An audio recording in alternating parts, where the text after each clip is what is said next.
Hi, I'm Cheryl Kagan, very proud to be the Senator for Gaithersburg and Rockville. Welcome to this week's edition of Kibbitzing with Kagan, brief conversations with people I find fascinating.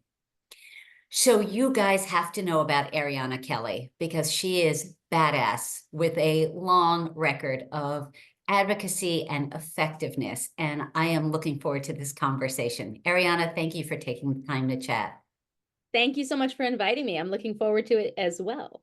Good. Well, I have like 7 pages of notes, literally, so I'm just going to dive in. Folks should know that you are a Montgomery County native, like me, K through 12 in our public schools, and then you were a Badger, University of Wisconsin, swing state. Call everybody you ever went to school with there.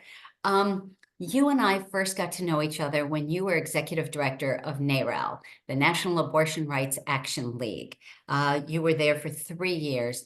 Let's just start. I know that's kind of in the middle of your career, but it's so important a part of your trajectory of all you've done. So talk about abortion rights. Talk about some of the issues you were worried about in that period of time, which now feels like another millennium ago.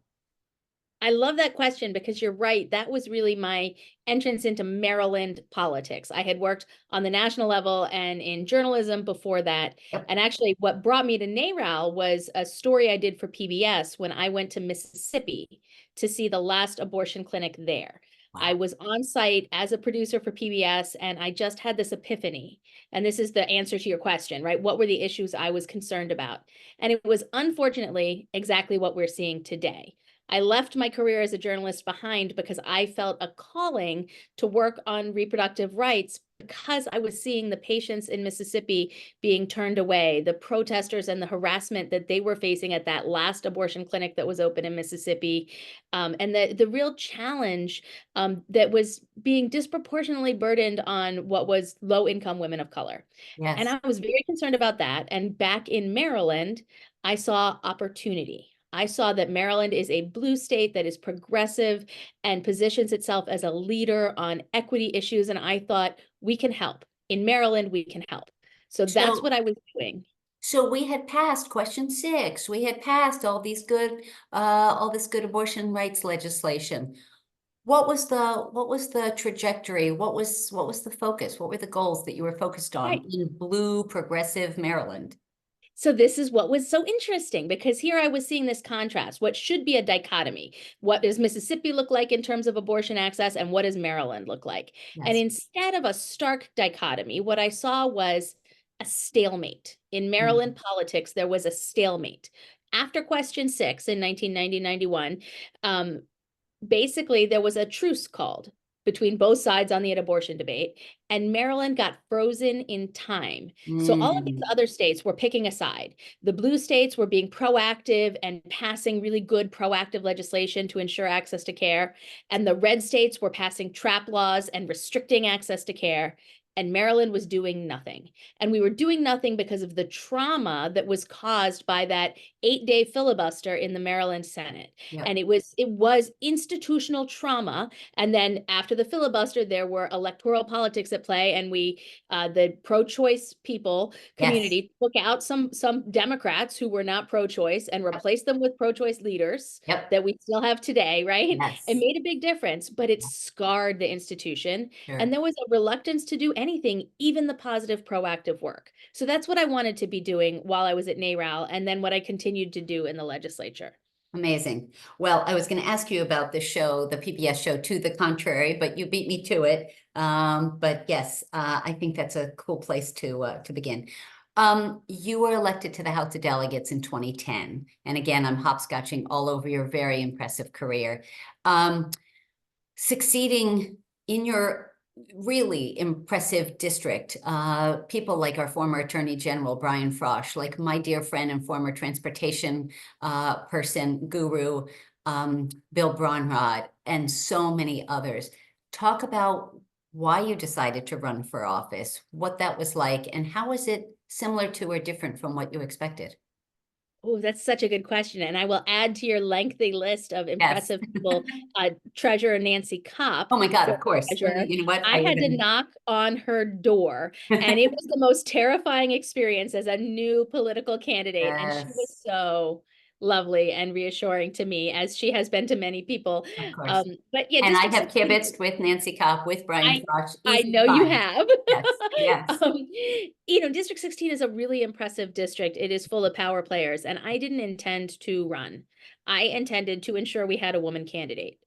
That was my goal. And Yes. I was part of an organization called the Democratic Women's PAC of Maryland. And what we had seen, there was a vacancy in District 16. We Mhm. had been looking at the data, and we knew that the Montgomery County Central Committee had been appointing men to finish the terms of women who either passed away in office or stepped down due to illness.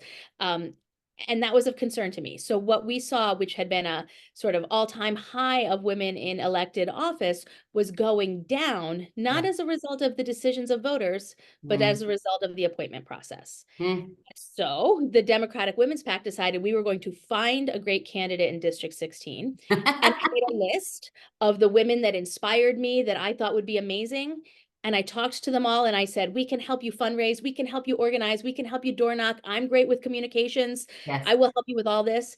And to a person, they said to me, there is no way I am taking that job. That is a hard job. It doesn't pay well.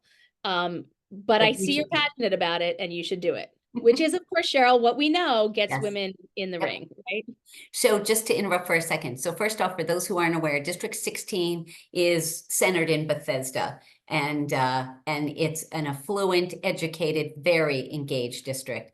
And second, what Ariana's just referencing is, no matter how smart, no matter how engaged, no matter how confident and experienced a woman is, traditionally and statistically, and it was me and it was you, women have to be asked to run.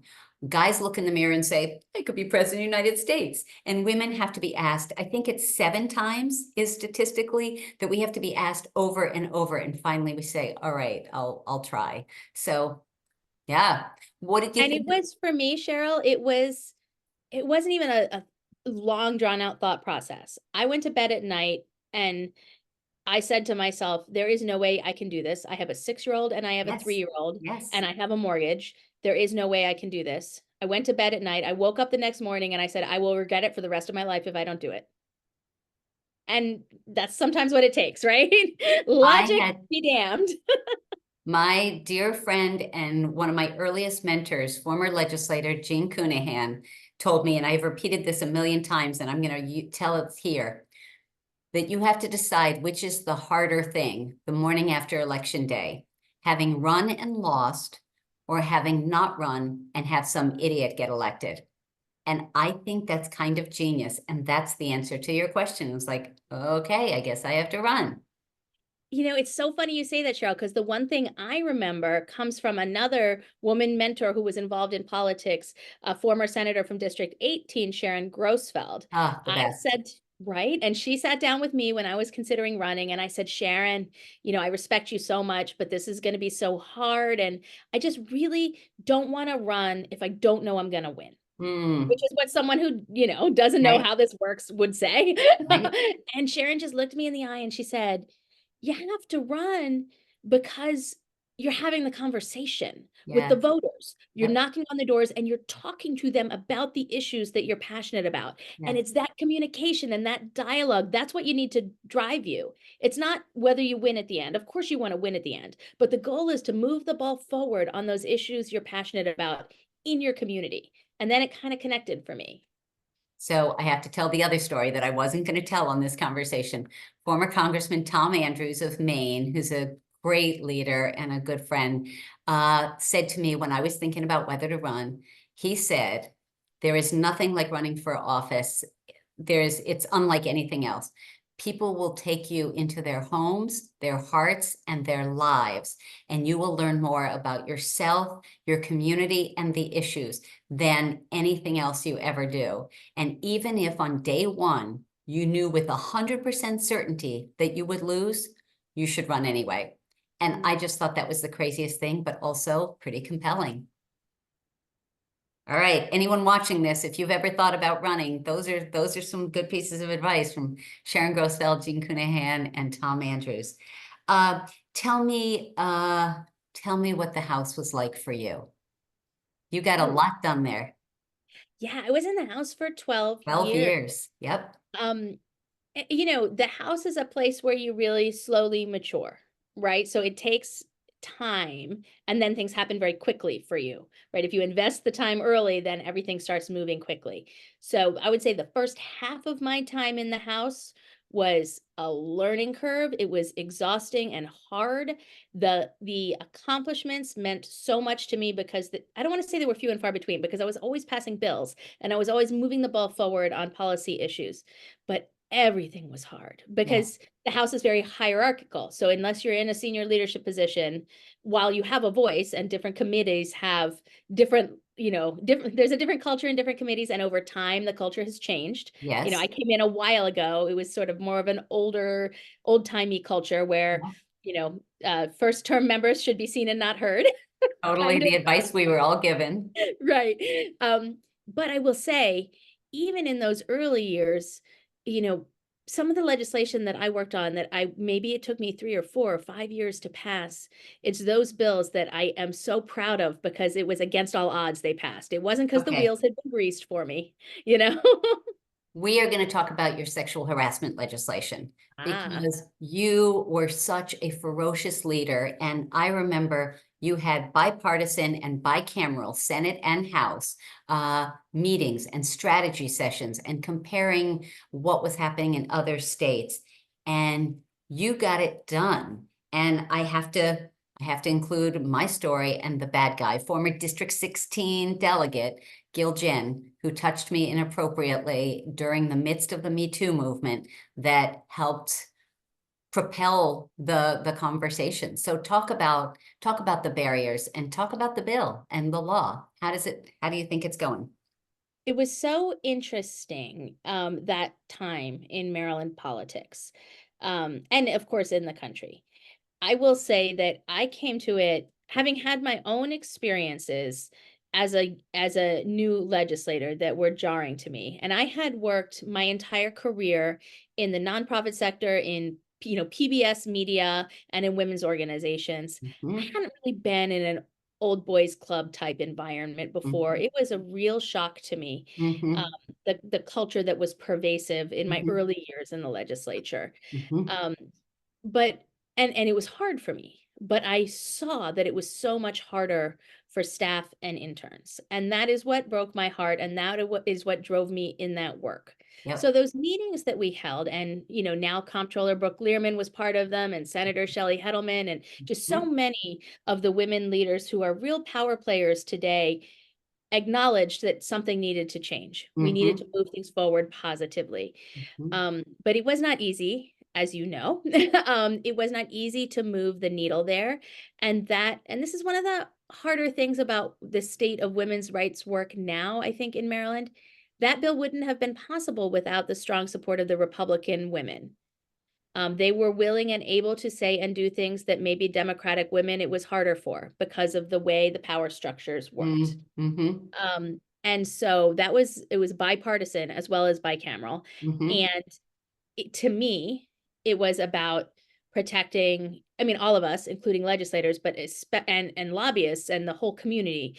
Um, but the staff and the interns who really, they were going through what I went through as a 32-year-old woman at 18, 19, 20 years old, just being in yes. the belly of the beast of this boys club Yeah. where they were objectified constantly. So, yeah, tell me. So, there are people who are watching who may say, oh, they called you a girl instead of a woman, or oh, they didn't include you in a meeting.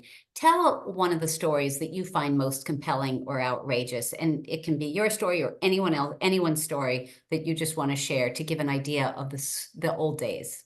Yeah. I mean, it is true that there are those instances that you're talking about that people might sort of push aside, and those teeny little paper cuts that accumulate, of course. 100%. And then there's other things that are just structural, like Speaker Jones changed. One of the things I think was most Speaker important Adrian Jones, the first woman of color to be Speaker of the House of Delegates. Yes. Speaker Adrian Jones has done many amazing things with her leadership in the policy front. Yes.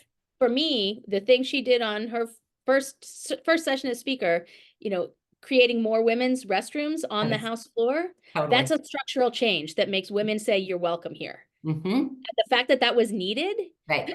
is ridiculous, Right. right? And she Right. knew it was needed because she had been a woman serving in the House all those years. And the women would wait in lines, not Yes. being able to sit on their floor, not being able to vote or participate in debate because Yep. we were backed up in a restroom line, Yep. just like we still have today at BWI, and that we still need to fix, right? Right. So there's structural changes that needed to happen to make the institution more friendly for women. But in terms of the sexual harassment that was sort of physical in nature, you know, I was groped, I was kissed, I had hands put up my skirt. I had my breasts grabbed by colleagues. Like, I Come mean, just on. physical abuse you cannot imagine. And I still remember, you know, and I know that many of my colleagues don't like to be named in this work, even when they were strong allies. But I will tell you that there was a senior woman legislator, and I went into her office and I closed the door and I bawled. And I said, "This is what happened to me." And I bawled. And we had to sort of map out, politically speaking, what's my move? I'm a brand new legislator. This is a senior legislator. How do I save my career Mm, and yet hold him accountable for his behavior and make it stop? And we really determined that there weren't paths available, which is why mm, we needed structural change, mm-hmm. right?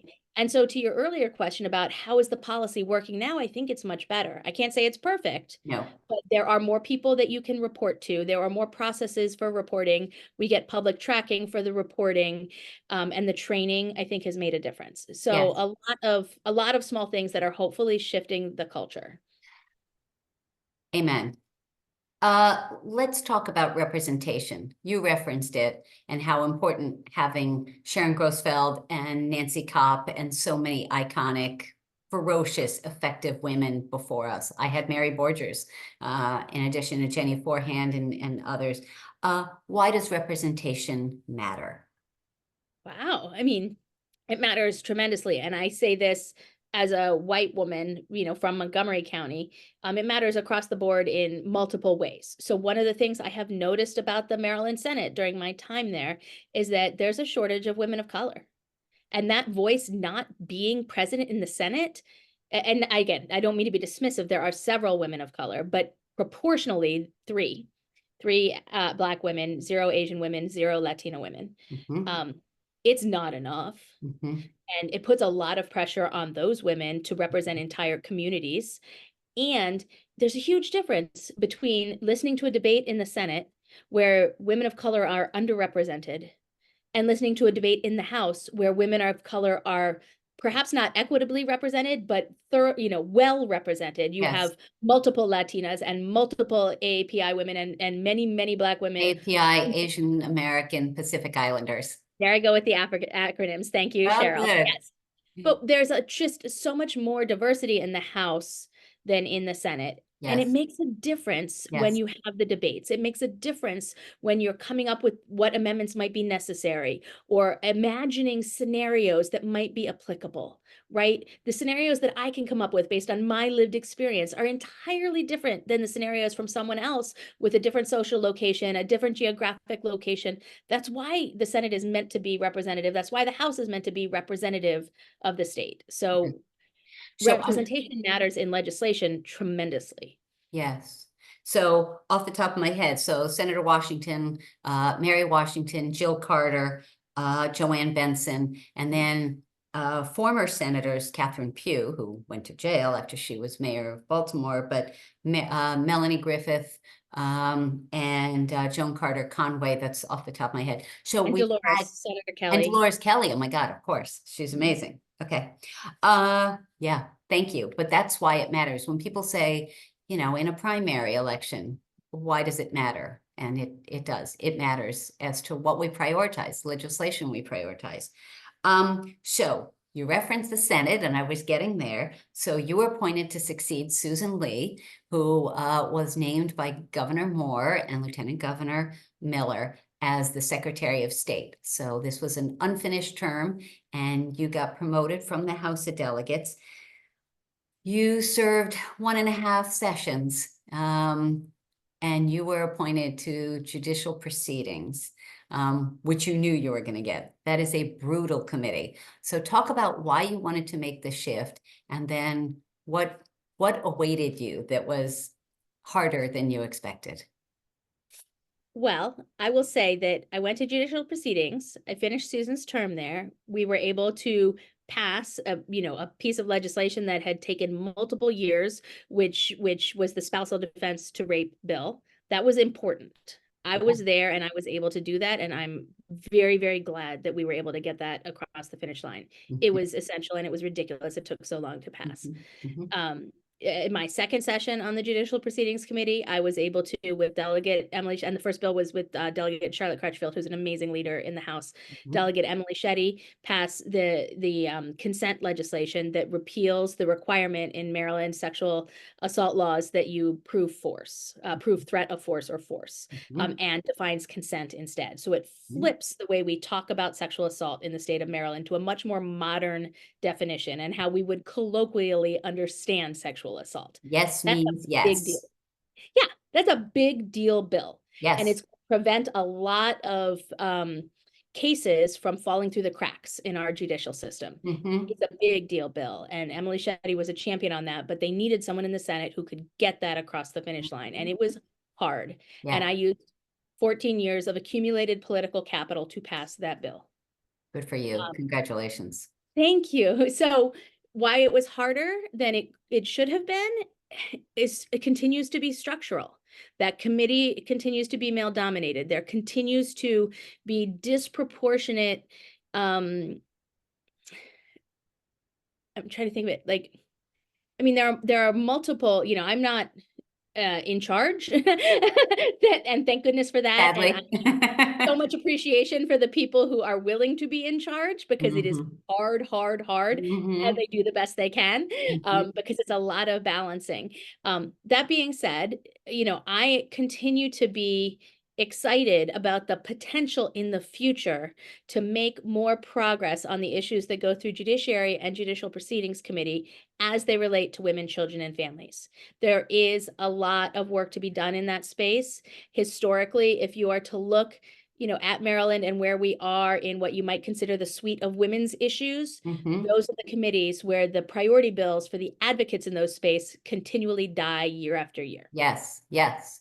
Well, let's talk about some that passed, thanks to you. And anyone watching this has to know, I'm not blowing smoke here. Ariana Kelly just gets it done. So affirming the ERA, the Equal Rights Amendment, community college contraception, access to contraception, that we collaborated on a little bit here, and revenge porn. Those are three of the issues that you got done in your 10 minutes in the Senate, not nearly long enough. So why don't you talk briefly about each of those three? So I think the revenge porn bill you're talking about is the statute of limitations bill, which is a really, really great bill. It dealt with revenge porn, but also stalking, and it lengthened or eliminated the statutes of limitations for those crimes because our prosecutors were finding that it's very, very difficult to collect data, particularly if it involves looking through data through computer technology and things like that. We needed to make sure to extend those deadlines. But the big picture, revenge porn, there are other pieces of legislation that need to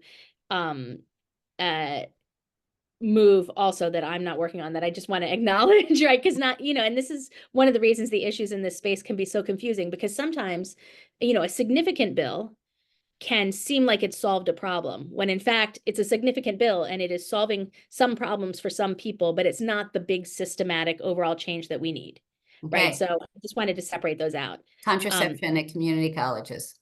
That bill, I'm so excited about. Thank you for partnering with me on that. And thank you in advance for the work you're going to be continuing to do in that space. Sure. And we did legislation for the 4-year colleges and the 2-year schools. So 2-year schools was this year, and it's going into effect next August. And it's perfect timing for the over-the-counter O pill, which is the birth control pill, the contraceptives that you don't need a prescription for. So we're going to be able to be dispensing those on community colleges through vending machines or convenience store type facilities at every community college in Maryland, which is really exciting. And the ERA, the Equal Rights Amendment. Oh, yes. Didn't we do that a million years ago, Ariana? Come on. We did it. How come we did it we're still lots. talking about that? It was so fun the first time. This is, we passed it. We have a state ERA in the Maryland Constitution, Yes. 1972. We also ratified the federal ERA. The state ERA went to the voters in Maryland. They overwhelmingly supported it. Yes. The legislature ratified the federal ERA and just waited for every other state to get on board. Still waiting, still waiting. 3/5. And then Exactly. my friend Eileen Filler-Corn, when she was Speaker of the House in Virginia, I love her for this. I Yes. love her. Yes. So we did a resolution affirming that the requisite number of states had ratified the ERA and Yep. calling on the federal government to publish it. So still waiting, but hopefully the goal is to build momentum around the acknowledgement of this and move the needle. I'm thinking that a President Kamala Harris could end up stepping up on that. That's what I'm thinking. I think that's very possible. And the other thing I think that was really exciting that came out of that ERA legislation was that we built a multi-generational, very diverse movement, right? We had people who remember the campaign from the early 70s and young people who are in middle school today from all across the state, from very different ethnic and racial backgrounds and religious backgrounds, all, in line together with the same goal. And it was very beautiful. And I'm looking forward to partnering with those advocates on many, many things in the future. So we're going to get to your current job, but before we do, we have to talk about the Supreme Court decision in Dobbs.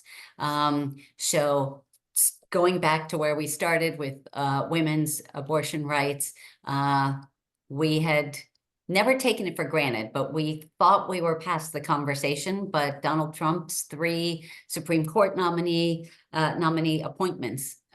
So why don't you talk about that, the Dobbs decision, and then question 1 on this year's ballot in November that voters are going to be facing. Why don't you talk a little bit about those, and then we'll go to the commission. So the Dobbs decision was heartbreaking. I know it was for you as well. I am devastated that it happened, but we did see it coming in Maryland, and we have what to be proud of. And back to Senator Dolores Kelly, who was the cross-file of the Abortion Care Access Act with me. She was very prescient, and we were very innovative in passing legislation to prepare for the Dobbs decision, which of course Larry Hogan vetoed. So, but the legislation— Don't believe him that he says he's pro-choice. He's never been pro-choice. He's never been an ally. Correct. But that legislation required insurance coverage for abortion care, required Medicaid cover abortion care, increased our number of providers by getting rid of this really old-timey physician-only restriction that wasn't consistent with the way healthcare is practiced now. Basically, that wish list that I developed back when I was at NARAL, what are all the other states doing to make sure you're protecting abortion access? And Maryland was frozen in time and not doing. Yes. We put it all in that bill. 30 years worth of bills that didn't pass all got put in that bill, and we passed it to prepare for what would eventually be the Dobbs decision. Yes. And then Larry Hogan vetoed it, and then he refused to release the funding to train our new clinicians. And then Governor Moore was elected, and on his first day of office, he did release the funding to train the clinicians. And it's a new day. Yes. So as devastating as the Dobbs decision was, I feel as though we put our best foot forward to understand that in Maryland, we are one of the states that has to provide care for our residents and provide care for people coming in from out of state, and that we have to protect everyone's rights, and that we're committed to doing that. So I'm proud of that work, very proud. And then the referendum, which you asked about, is on the ballot this November, and it just elevates those protections we have to constitutionally protected. Yes. That's for abortion care, but it also protects IVF and contraception. In vitro fertilization, which is when couples need help, or gay or lesbian couples need biological assistance to make sure that a sperm and an egg can make a person at some point. Right. And so you see other states challenging whether that should be legal, really invading people's private decisions about if they want to have a child. Yep. So this constitutional amendment is going to protect the full spectrum of reproductive choices. Do you want to not get pregnant? Do you want to get pregnant? You're going to have that right as an individual in the state of Maryland. It's not going to be up to the government if we put this in our constitution. Ariana, if the voters pass it in November, vote yes on question 1, what happens? God forbid Donald Trump is elected, or there's another case that's before the Supreme Court. Is there anything that can happen at the federal level that can undo what Maryland would then have in its constitution. Yeah, absolutely. Absolutely. And that's the scary thing, right? If you get a Congress that is willing to do a federal abortion ban, our hands are tied. So we can't have a Congress that is willing to pass a federal abortion ban. How do I decide who I'm going to vote for on that issue? The number one way you can tell if someone is going to be pro-choice is if they were pro-choice yesterday, Yes. right? So if you Yes. have a voting record that vetoes abortion rights legislation and doesn't release money for abortion care, then we cannot trust you, period, end of story. So separate and apart from Larry Hogan's bad record, the bottom line is if Republican Larry Hogan is elected in November, he would be the 51st vote that would give the Republicans back the majority and put Mitch McConnell and Ted Cruz and Josh Hawley and Lindsey Graham and all those scary right-wingers back in charge. So Not just that's in charge, but in your bedroom. all that. Okay, that just gives me, I'm not going to sleep well tonight. Sorry. All right. So, Ariana, the governor asked you to take over as executive director of the Maryland Commission for Women. And for that great opportunity, which was wonderful for you, but really sad for the Senate of Maryland, you said yes, and you started on May 6th of 24. So what made you decide that was the right next move for you? And what are you working on? What are your key priorities? Well, I thank you for that question. And I will say that the decision was difficult in that I loved the work I was doing in the Senate. But if you remember the beginning of my story, I'm not a politician. I don't I want hate to that be word. in I hate office. that word. Uh-huh. I don't want to be in elected office. Mm. I never have. I was doing it because I couldn't find someone else who wanted to do it. But guess what? I happened to have the blessing of in District 16. Our senior delegate, Sarah Love, who Mhm. is an extraordinarily accomplished legislator Yep. and a woman and a feminist Yes. and an attorney, was able to come in and take that seat on the Judicial Proceedings Committee. Mhm, mhm. I know she will do at least as good a job as I was doing, if not a better job. And I'm so thankful that by me moving into this role, she could move into that role. And Yeah. so I didn't lose a second of sleep because I know the people of District 16 were well served by that choice. And Mhm. I know that the Senate of Maryland was well served by that choice because Sarah has, and to be honest, the women of Maryland, right? I adore Mark Corman. He is brilliant. The best, the best. You don't really get better men than Mark Corman. That Nope. being said, I would have still felt bad for the Senate to lose a woman, right? And we should give a shout out to Delegate Sarah Wallach, who's done a great job in her early years as a member of the House of Delegates for District She 16. is a future rock star. Yeah, she She is. has the temperament. She is Yes. brilliant as the day is. Collaborative. I am so collaborative. Yes. She's so good for the district. Yeah. So again, like District 16 has a lot of great potential there. I don't need to be in one of those seats. Okay. The job did not pay enough for me to pay my mortgage, Mm. right? And it doesn't pay enough for anybody to pay their mortgage. So for me to be in this role, able to continue the kinds of work I was doing in the legislature in a different role, particularly focusing on issues impacting women, children, and families full time, it's a dream, I love it. especially knowing that Sarah can be there in the Senate doing Yes. that important work. Yes. And again, Sarah Love, not Sarah Wallach. So Sarah Yes, Wallach is although I staying in know the Sarah House. Wallach's in the House Yes. also doing But important work. Sarah Yes, she's Love, there. great new senator. Top priority issues. What are you working on right now at the Commission for Women?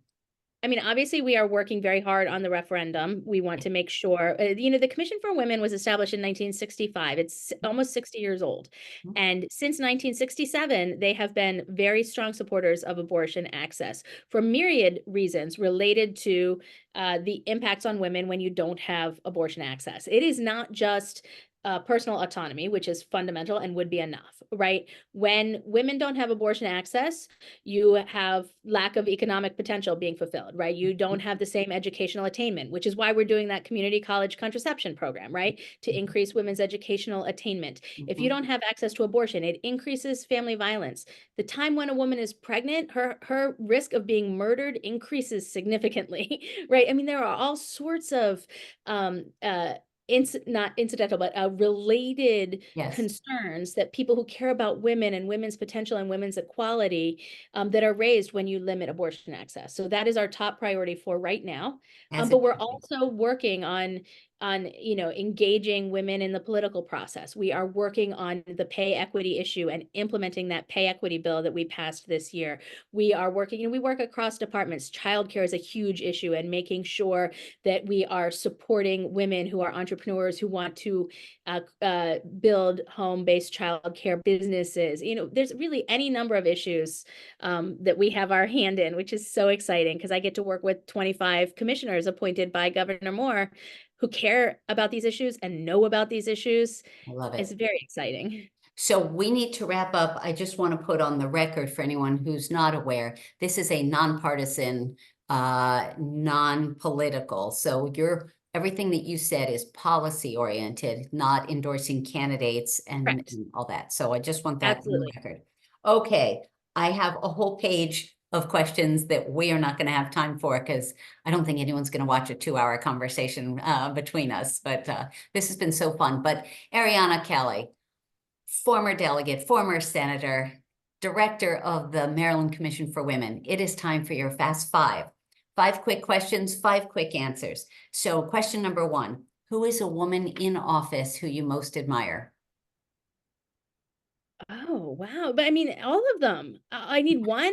I'm going to go with the original Barbara Mikulski, because when I was a little girl, I looked up to her like nobody's business. Love it. Now, question 2, if you could overnight gain, like with a magic wand, gain a new skill, what would you want it to be? I want to learn how to sing. Cool. Okay, question 3. You and your kids and your wonderful husband, supportive husband, what is a favorite family tradition? I don't know. We're kind of weird. Favorite family tradition? We go to the movies on Thanksgiving. That's a good one. I mean, I'll say I just saw that Goonies, the sequel to Goonies, is coming out in 2 years in Christmas, and we already have booked that we're going to Goonies. Okay. All right. Question number 4. What advice would you give to a young woman thinking about a career in politics? Well, I know that these are supposed to be fast, but I have 2 sets of advice. One is for my daughter, and I tell her, please do not enter into a career in politics. It doesn't pay well, and you will be stressed out all the time. And she told me to shove it because she has the bug and she can't help it. Well, and she's got the skill. Yeah. And the role model. Other women who are not my daughter, I say, we need you. We need you, right? The political process needs representation, and it's our job to do the work. Excellent. Question number 5, Ariana Kelly, Executive Director, the Maryland Commission for Women. What is your hidden secret superpower? What's a skill or talent you have, something you're really good at that most folks can't do? Okay, I have only one talent. And it is okay, that's ridiculous. Wait, nope, rewind. Don't say that. That is woman self-talk. Start over. No. A talent as in a trick that I would do on America's Got Talent. I'm very skilled. Okay, I have plenty of skills. Okay. But my only surprise party trick, which I will say, I had a really tough first election. It was grueling. I won barely.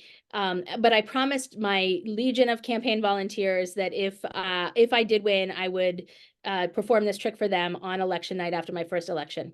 When I was an undergraduate, I worked at the Blue Bus Clinic, the STD clinic at University of Wisconsin. STD, sexually transmitted diseases. Yes. And I learned how to take a condom. In presentations, you would hear this thing, oh, I'm too big, I'm too manly, it won't fit. Put it on a banana. I learned how to take a condom and pull it over my head and blow it up like an astronaut's helmet. And you did that on election night? I did. Is there video? I hope not. Well, Ariana Kelly. But they earned it. Those volunteers really do it. That is amazing. All right. Thank you for all you have done in your decades of leadership, particularly for women, but for all Marylanders. You are an inspiration, a role model, and as I said at the very beginning, a badass. And I look forward to continuing to work with you. Thank you. And thank you for taking the time to kibitz today. Thank you. See you soon. Take care.